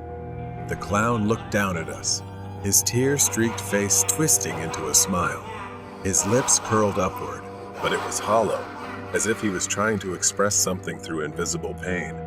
And then I saw it, his hand, gripping a large machete, the blade covered in what looked like blood. We were frozen. He just sat there, staring at us, his smile widening grotesquely, yet his eyes were cold, emotionless. He said, "You won't understand, but when I show you, you will." Panic surged through me, and without thinking, I screamed, "Run!" we scattered, running in all directions. My heart pounded, my feet barely touching the ground as I sprinted towards home. The forest seemed endless, branches scratching at my skin as I ran. I could hear the others screaming, their voices fading as we were separated. I reached the edge of the woods, sprinting into my backyard. I didn't stop until I was inside, slamming the door behind me. Then, I waited for my friends. Emma made it back, panting and pale with fear. But John wasn't with us. We waited for him, hoping he'd burst through the door, laughing about how scared we were. But then we waited, and no one came. We called the police. They came and searched the forest. We told them everything: the clown, the machete, the crying. They didn't seem surprised. It turned out the man we saw was a local. He had been on the run for days. The police said he was a heavy drug user who had killed his wife and left her body wrapped in a white sheet. The next day, they found John. He was dead, discovered in a deep lake in the forest. The man must have chased him while the rest of us ran. I couldn't believe it. John was gone, just like that. And it was my fault for agreeing to go into that forest. If I hadn't, maybe he would still be alive. I told my parents everything, and they promised never to leave me home alone again. But it didn't help much. I couldn't sleep for weeks, and when I did, I had nightmares of the clown standing in the forest, smiling at me with his blood-stained machete. It's been 5 years since that night. I'm 19 now, but the memory of what happened in the forest is still burned into my mind. John's disappearance and the discovery of his body in the lake. It haunts me. No one ever talked about it after the police closed the case. A tragic accident, they said. A drug-crazed maniac. But I knew there was more to it. For years, I pushed the memories down. But recently, they've started to resurface. It began with nightmares, the image of the clown, his twisted smile. But lately, it's been more real, as if he's not just in my dreams anymore. Something is coming for me. I've started feeling like I'm being watched again, just like back then. And tonight, I swear I saw him, standing at the edge of the forest behind my house, staring at me. I grabbed a flashlight, pepper spray, and a taser. I don't even know what I was thinking, but I couldn't sit here, paralyzed by fear anymore. The only way to end this is to go back to where it all started. The air was thick with silence as I stepped outside, the flashlight casting weak beams through the trees. The moment I entered the forest, each step felt heavier than the last, as if the woods themselves were pulling me deeper into the darkness. I didn't know where I was going, but my legs seemed to remember the way. Soon enough, I found myself back at the place where we had first seen the clown crying. Suddenly, the rustling of leaves shattered the silence. I froze. The sound of snapping twigs grew closer. I slowly turned around. The flashlight shook in my trembling hands, illuminating a figure perched on a branch, whistling. It was him. He looked just like before, his white clothes smeared with dirt and something darker dried blood. His black wig was still a tangled mess. He just sat there, staring, holding the machete. The clown tilted his head, his smile twisting even more as he jumped down effortlessly, walking slowly, deliberately toward me. He said, "Welcome back." I was so angry I almost cried, yelling that I knew what he had done to John. The clown's smile faded, replaced by a fake look of pity. "You don't understand," he whispered. "I didn't kill him. He chose it." I shook my head, backing away. His words. When I ran, I remembered seeing John hesitate, standing still. He didn't seem scared, more like mesmerized. And what he said before we ran into the woods, he looked sad, doesn't he? I snapped back to reality as the clown got closer, saying that when it was my turn, I'd understand. His words hit me like a punch. I stumbled backward, tripping over a fallen branch. The flashlight slipped from my hand, flickering as it rolled across the ground. Darkness enveloped me, and I reached to grab it, but the clown's footsteps were closer now. I looked up and saw him towering over me, raising the machete. I pulled the pepper spray from my pocket and sprayed it. He staggered for a moment. But then I heard a voice that sounded like John's. "Alex, you need to leave." I don't know how. I didn't look back at the clown. I just ran. His laughter echoed behind me. Suddenly, I was standing in my backyard, alone. The forest was quiet now, the house dark and still. I rushed inside and called the police, convinced he was still out there. When the police arrived this time, he was there. They found him crouched near the lake, clutching the machete. His clothes were soaked in blood and dirt. He didn't resist when they approached. Later, they interrogated him for hours. The clown believed he was chosen to lead people to the other side. The police dismissed it as the ramblings of a madman. But even then, I knew something darker was at play. The man passed through the door. It was a quiet evening. Abby was home alone as usual. Her mother often had to work 2 jobs in one day, from morning to late at night. So Abby had to take care of herself most of the time, and she was used to it. The house was peaceful. Her mother wouldn't be home for hours, so she took care of everything herself, from cooking to locking up, getting ready for bed. Before going to bed, Abby planned to relax a bit. She sat on the couch, ready to watch TV with a tub of ice cream in her hand. Suddenly, there was a knock at the door. She froze, spoon of ice cream halfway to her mouth. It was strange her friends never visited this late, and her mom always used her key. Confused, she slowly walked to the door. She wasn't exactly scared, just curious. She opened the door and saw him a man. He stood there with his hands in his pockets, looking on. He was bald, wore thick glasses, and had a scruffy beard with dark circles under his eyes, like he hadn't slept in days. He didn't seem threatening, but something felt off. Abby greeted him, and the man smiled and asked, "Hello, little girl. Are your parents home?" At the time, she didn't think much of it, assuming it was just a friendly question. So Abby foolishly answered that her mom wasn't home. A smile spread across his face, but then she started to feel uneasy as his questions grew too interested. He smiled and said, "Good night. Don't get into any trouble," then walked away. Abby didn't understand what had just happened, so she closed the door. Her heart was racing, but she pushed it aside. He was just being friendly, she told herself. Abby returned to her ice cream. Her mind replayed the conversation.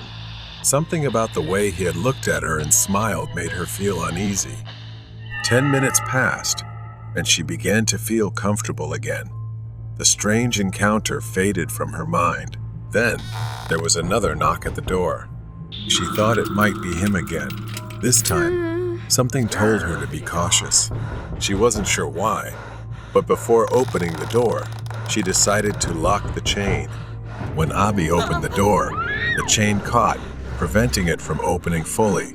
And there he was, the same man from earlier.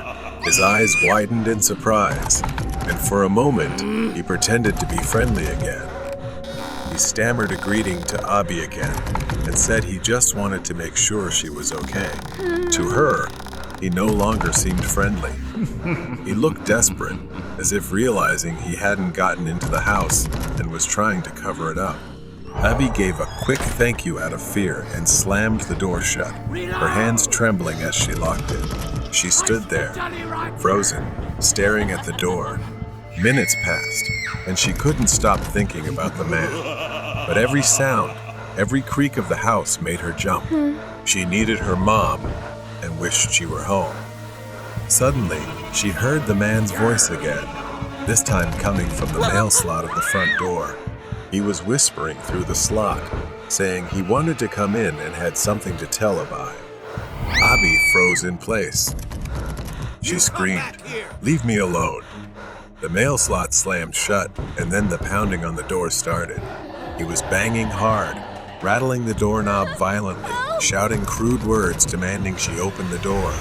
She stumbled back, tears streaming down her face, silently praying he wouldn't get in. The banging grew louder, more frantic as he tried to force the door open. For what felt like an eternity, Abi stood there, sobbing, and then, just as suddenly as it began, it stopped.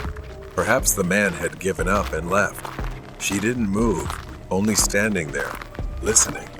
About 30 minutes later, Abi's mom came home. The door opened, and she rushed in, finding her daughter in tears. Abi told her everything. Her mom immediately called the police about the incident, but they didn't find any trace of the man. As Abi lay in bed that night, she couldn't stop thinking about how lucky she was to have used the door chain. It was a small, almost insignificant decision, but it had saved her.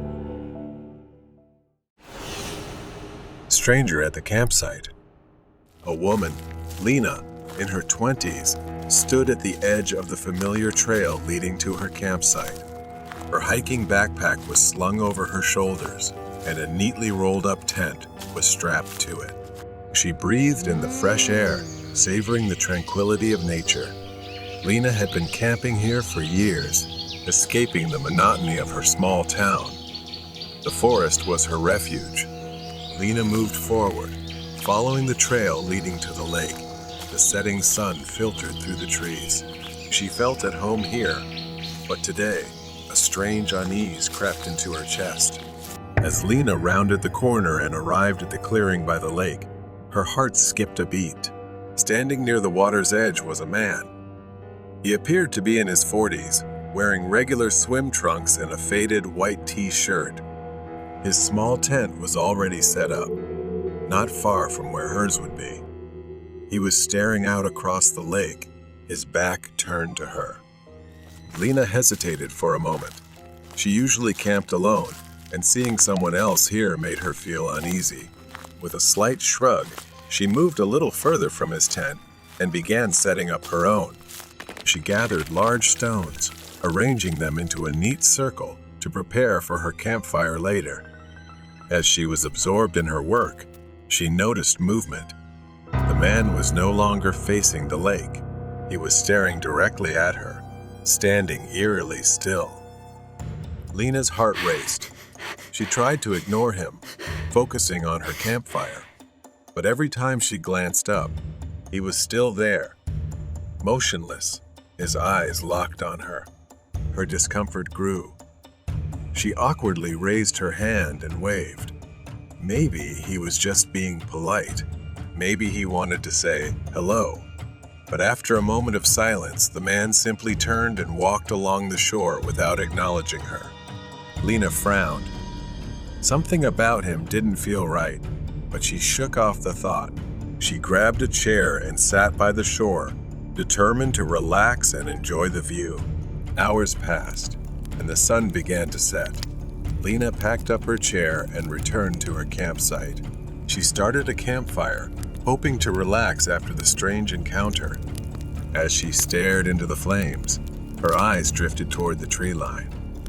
A figure stood in the distance, partially hidden behind a tree. Lena squinted, trying to make sense of the shape. It was the man in the white shirt. He had returned, standing there, watching from a distance. Lena quickly shifted her chair to the other side of the fire so she could face him. Time passed slowly. The man stood frozen in place as the forest around them grew darker. The shadows deepened, and soon, his figure became blurry, blending into the trees. Even though it was dark, Lena knew he was still there. He could see her clearly, illuminated by the fire, but she could no longer see him. Fear gnawed at her. What was he doing? Why hadn't he returned to his tent? Hours passed, and Lena remained tense, staring into the trees. The only sounds were the crackling of the fire and distant crickets. She considered leaving but feared the man might follow her, keeping her rooted in place. She stoked the fire, ensuring it burned brightly, knowing it was her only way to keep the surrounding darkness at bay. Lena sat by the campfire, her face blurred in the flickering firelight. The night was already thick with shadows. The forest around her was a pitch-black void. Her eyes continuously turned to the tree line where the man stood. Even though she could no longer see him, she knew he was still out there, following, waiting. Suddenly, a tree branch broke nearby. Lena stiffened, her breath caught in her throat. She looked around her camp, squinting into the darkness. Perhaps he has already arrived. The flames cast long, flickering shadows. Lena couldn't stop imagining shapes moving among the trees. There, at the edge of the tree line, someone was probably standing there because she always heard footsteps crunching through the forest. Then slowly, the man's silhouette appeared. She regained her determination, suddenly stood up, picked up a thick branch from the fire, and held it as a weapon. The man didn't flinch. He remained still, watching her as if waiting for her next move. Lena shouted into the darkness, her voice trembling but firm, asking who he was and what he wanted from her, but there was no response. The man tilted his head slightly, as if confused by her defiance. Lena's skin prickled with fear. She gripped the burning branch tightly and stepped closer to the edge of the campfire, ready to defend herself. But then, without warning, the man turned and walked into the forest. Slowly, cautiously.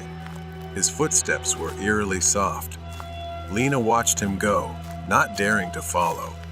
He disappeared into the darkness, swallowed by the trees, but the tension in the air didn't lessen. She didn't believe he was truly gone. The night dragged on. Lena struggled to stay alert, her body heavy with exhaustion, her mind clouded with fear. The fire had burned down, casting only a faint light. Despite her best efforts, her eyes began to droop. She couldn't fight it any longer. After only a short while, Lena was startled awake by a faint sound, her eyes snapping open. The fire was nearly out. Only a few embers remained. The air was cold and damp.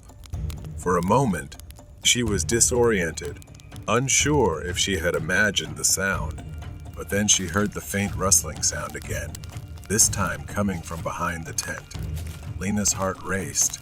She stood up slowly, creeping carefully to avoid making any noise.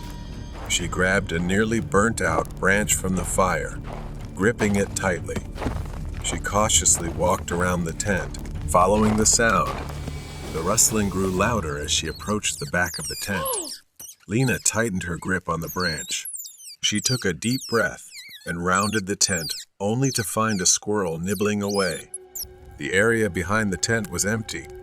Lena frowned, confused. She could have sworn she heard something like footsteps. She returned to the fire, scanning the surroundings. The first light of dawn began to filter through the trees. Lena's body was stiff from sitting for hours, her eyes heavy from the sleepless night. It seemed like she was very lucky. For some reason, the man never returned, and she saw no sign of him for hours. But the insecurity is still there. Lena quickly packed her things, wasting no time. She glanced nervously at the tree line. The forest remained quiet and still, as if the events of the previous night had never happened, and she wished that were true. She slung her backpack over her shoulders and began walking briskly toward her car. Her legs trembled. Every rustling leaf or snapping twig made her jump, but the trail remained empty. As Lena neared the parking lot, she began to feel a sense of relief. She could see her car up ahead, the only vehicle in sight. She quickened her pace, eager to leave the forest and the strange man behind. But as she reached the clearing, she froze in her tracks. His tent was still there. She slowly, cautiously, walked toward it. The tent flap was slightly open, the inside dark, but there was nothing there. Lena backed away, her mind racing. What kind of game was this? Was he even real? She snapped out of it and hurried toward her car. She slammed the door shut, her hands trembling as she started the engine, and drove off. As Lena sped down the winding road, she glanced into her rearview mirror. Standing at the edge of the forest, partially hidden by the trees, was the man in the white shirt. His hand was raised, thumb out, as if hitchhiking. Lena pressed the gas pedal harder, her car speeding away, and she never looked back or returned to that forest again. It left her with an unforgettable memory, perhaps the worst camping trip she'd ever had.